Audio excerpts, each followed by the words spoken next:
পাঁচ পেসারকে নিয়ে এবার টি-20 বিশ্বকাপ খেলতে যাচ্ছেন পাকিস্তান।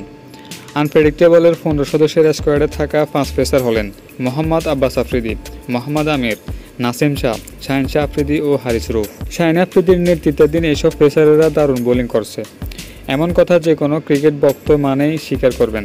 তবে পাকিস্তানের এই পেস বোলিং লাইন আপ বিশ্বের সেরা কিনা সেটি নিয়ে হয়তো অনেকেই দ্বিমত পোষণ করবেন।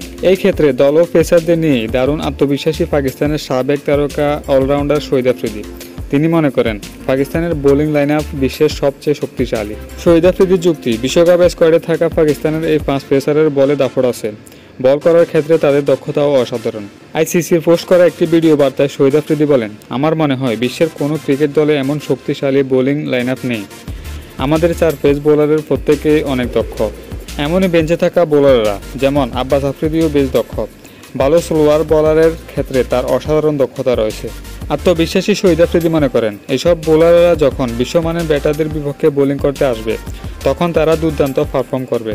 তবে পাকিস্তানের পেসারদের বোলিং সেটআপ নিয়ে উদ্বেগ প্রকাশ করেছেন রমিজ রাজা। শাহিন শাহ আফ্রিদিকে তিনি বোলিংয়ের বৈচিত্র্য আনার পরামর্শ দেন এবং কৌশলে উন্নত করার কথা বলেন। নিজের ইউটিউব চ্যানেলে সাবেক পিসিবি চেয়ারম্যান বলেন, শাহিন শাহ আফ্রিদির বোলিং দেখুন, বলটি যদি সুইং না করে এবং সে ফুল লেন্থে বল করে তাহলে মার খাবে।